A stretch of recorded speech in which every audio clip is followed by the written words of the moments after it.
Alright, the last one we're going to do today is finding the radius of a sphere when they give us the volume. So the equation for that, if you remember from Monday's work, is the volume is equal to 4/3 pi r cubed. Now there's no height with a sphere, and it's 4/3 instead of 1/3, and Carly asked earlier in the week, why is it 4/3? There is a whole lesson that we would do if we're meeting in person that shows why a cone is 1/3 and a sphere is 4/3, but basically a cone is 1/3 of the space of a cylinder and a sphere is 4/3 the space of a cylinder, but there's a whole way we would discover that and find that out for ourselves, but obviously given the circumstances we're not able to do that, but that's where the 4/3 comes from. Alright, so the volume's approximately equal to, this is another way to write approximately equal to 113.04 inches. So 113.04 is equal to 4/3 pi r cubed.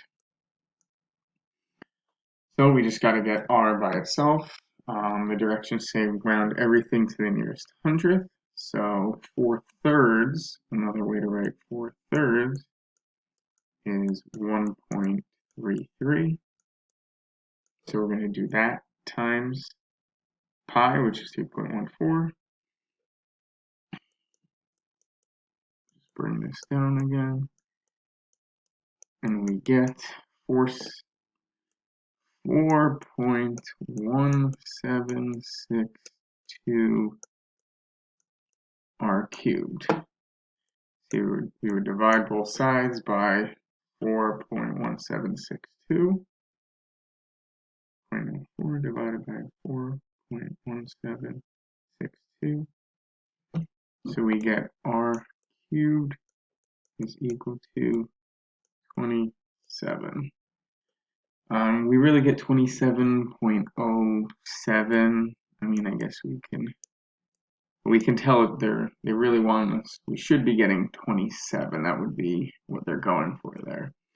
So now we need to get r by itself. So we would not divide by 3. We actually do the cube root. So we put a little 3 here. And again, if you have a calculator or your phone calculator, just turn it sideways and you're going to hit the button that's right next to the square root button, but now there's a 3 there. So we basically want to find what number times itself 3 times is 27.